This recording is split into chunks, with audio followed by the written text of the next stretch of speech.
ब्रेकनंतर तुमचं पुन्हा एकदा स्वागत। आपण चर्चा करतो यूपीएच्या आर्थिक कामगिरीबद्दल। मला आता राजकारणापलीकडे जाऊन एक प्रश्न शेवटच्या सेगमेंटमध्ये विचारायचा आहे। सुरुवात करतो एकनाथ खडसे यांच्यापासून। खडसे, मला सांगा, पुढचं सरकार कोणत्या पक्षाचं येईल माहित नाही, कोणत्या आघाडीचं येईल माहित नाही, त्या सरकार पुढे आर्थिक आव्हानं काय असतील असं तुम्हाला वाटतं? पुढच्या सरकार पुढे आर्थिक आव्हानं काय असतील असं तुम्हाला वाटतं? नाही, फार मोठ्या प्रमाणात आर्थिक आव्हान आहे, कारण अलीकडच्या कालखंडामध्ये जागतिक मंदीमुळे उद्योगाच्या संदर्भामध्ये जे मायनस हे चालू आहे तो एक भाग आहे।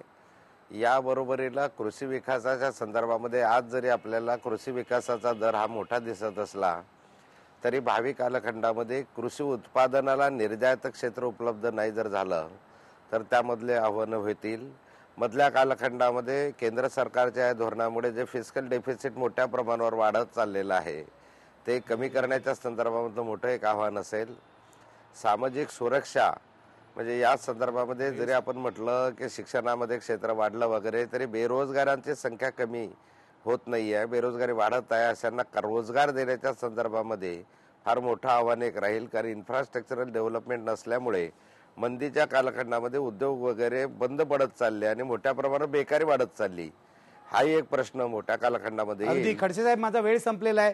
खूप मोठी आव्हानं पुढच्या सरकारपुढे असणार आहेत। मी शेवटी डॉक्टर मुणगेकरांकडे पुन्हा एकदा जातो। डॉक्टर मुणगेकर, मला सांगा, या मंदीचा सामना कसा करायचा, काय पावलं उचलली पाहिजेत तातडीने? पहिली गोष्ट अशी आहे की एक्सपोर्ट सेक्टरला फार मोठ्या प्रमाणावर आता जरी काही प्रमाणात कन्सेशन दिलेली असली तरी पुढच्या काही काळात ते आणखी द्यावे लागतील। या वर्षासाठी जरी स्टिम्युलस जरी नसला तरी 2009-10 मध्ये मला वाटतं की परिस्थिती थोडी गंभीर होण्याची शक्यता आहे। आतापेक्षा कदाचित ती निवडेल सुद्धा, परंतु रोजगार निर्मिती अधिक वेगाने करणं, प्रादेशिक हा जो संपूर्णपणे असमतोल आपल्याकडे आहे तो कमी करणं, एकाच राज्यामध्ये जे वेगवेगळे प्रदेश आहेत त्यांच्यातला असमतोल कमी करणं, आणि सगळ्यात मोठं आव्हान जे आहे मला असं वाटतं की आत्ता आपण ज्या योजना राबवतो प्रयत्न करतो त्या अधिक कसोशीने राबवण्याचा प्रयत्न करणं।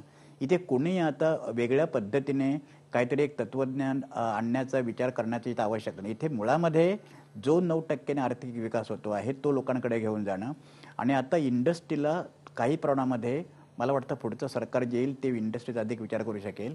इंडस्ट्रीमध्ये आता फक्त आपल्याकडे 22% राष्ट्रीय उत्पन्नाचा भाग येतो, 60% सेवा क्षेत्रामधून येतो, फक्त 18% ग्रामीण विकासाचं डायव्हर्सिफिकेशन, त्याचं अधिकाधिक विस्तार करणं, कम्युनिकेशन वाढवणं, आरोग्यामध्ये लोकांना अधिकाधिक सुविधा उपलब्ध करून देणं, शिक्षणाच्या दृष्टिकोनातून चांगल्या क्वालिटीचं कमीत कमी 14 वर्षापर्यंत जे बिल आता राज्यसभेने मंजूर केलेलं आहे ते 14 वर्षापर्यंत सगळ्या मुलांना जात धर्म मोठी आव्हान आहे। डॉक्टर मुणगेकर, मला माफ करा, मी तुम्हाला थांबवतोय, पण माझ्या स्टुडिओ डायरेक्टरनी मला आदेश दिलेला आहे की माझा वेळ संपलेला आहे।